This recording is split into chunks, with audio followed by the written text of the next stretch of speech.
one stretch. Hello, my name's John. I'm a fly fisherman. I haven't fished for about 35 minutes. I suggest nymph fishing. So what are the things that we're gonna, or that you would use for nymph fishing? Well, a lot of that stuff that resembles those things that Andy was showing you here. Most of that stuff is underwater. It's below the surface, all those nymph and larva type patterns. And what I have here is kind of a sampling of what I use here on the river, depending on different things that are going on. And what I'll do is I'll just let you pass that around. Please leave the flies in it, because I like to be able to show this to others.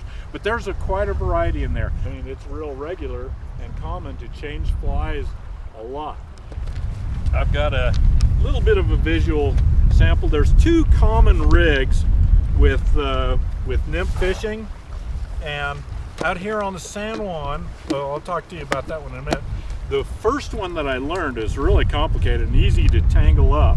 See? It starts here, let's see, here we go, is where your line would end here, and then you add some tippet and you tie in a short piece of line. That becomes your first dropper hook. And then you have another line and you tie a blood knot and you leave the tag in, and this one tangles real easy. The two hooks grab onto each other the way it does too. The moss grabs hold of it, it just makes a mess. So to simplify things, the most common setup on the San Juan is you take your line, and I usually tie on, I'll show you a little closer, at the end of my line I tie on about a 12 to 18 inch piece of 4X or 5X tippet, and then I tie my first hook in. This is a giant, and it actually did work. This is a rather giant sparkle worm, just so you can see it from here. It does work. Tie that on, and probably another 12 to 18 inch piece of tippet there, and tie on a second hook. A little more practically, here's what it looks like. And I tie in a piece of tippet, again about 12 to 16 inches, and then tie it in the first hook. In this case, again, sparkle worm. It's just an easy, excuse me? Is that one tied at the tip?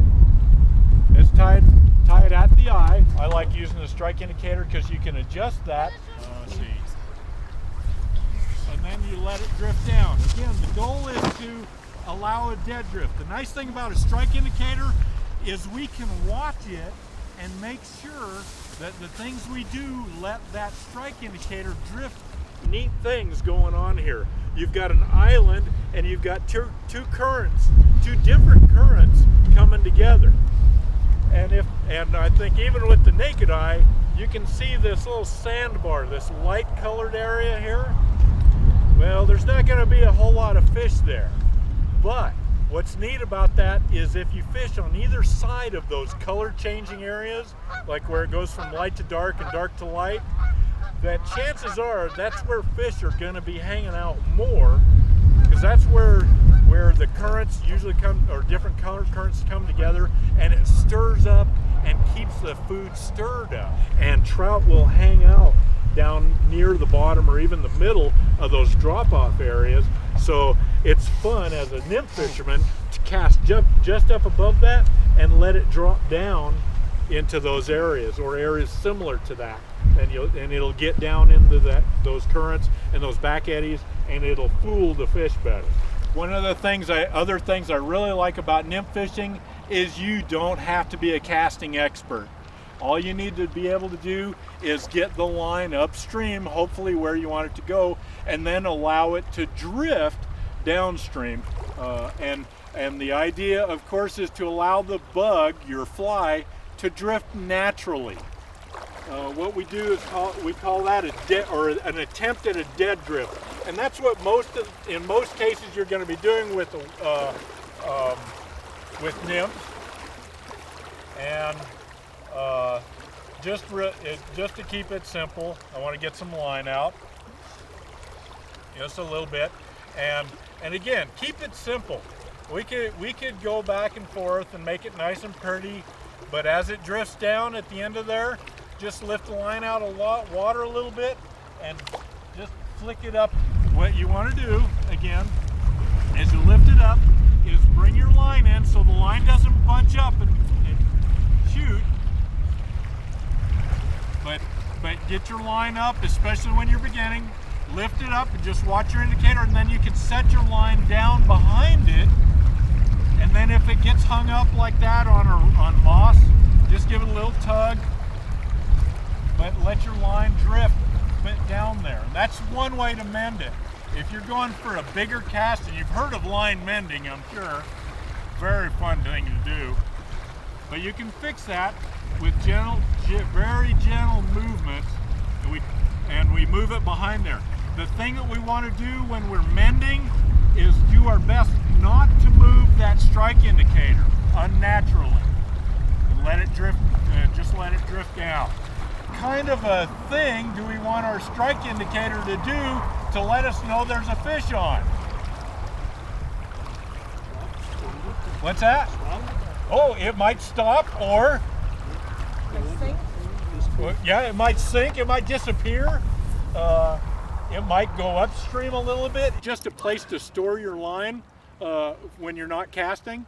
So, you know, and we end up with all these big loops down here. So you use your finger for drag a lot of the times, and combining that with your other hand, you can help control the line a lot, what's going on. So if your strike indicator moves or doesn't move or looks like you might have a fish, the easiest thing to do is you want to move or remove the slack by a firm lift and pull down on the other hand. And that way it takes up the slack. If it's a rock, it just comes up out of the water, or a little bit of moss. But if it's a fish, you should be able to tell fairly easily. And then you just keep your reel pointed at the fish as best you can as you take up more slack, and without taking up too much slack. And don't point your rod at the fish. Point your reel at the fish. That allows for the rod to take up the stress that the line can't. But again, that's a lot. There's a lot of experimentation involved in all aspects of fly fishing, including nymph fishing. Let's see. And if I were to get back out here and fish again, I'm going right back where I caught that fish, which is just on the other side of that sandbar where the water starts to drop off, and it's on the edge of that deep hole over there. Any questions? No? All right, well, I'm gonna turn this over to Brian, and he's gonna talk about that other kind of fishing, dry flying.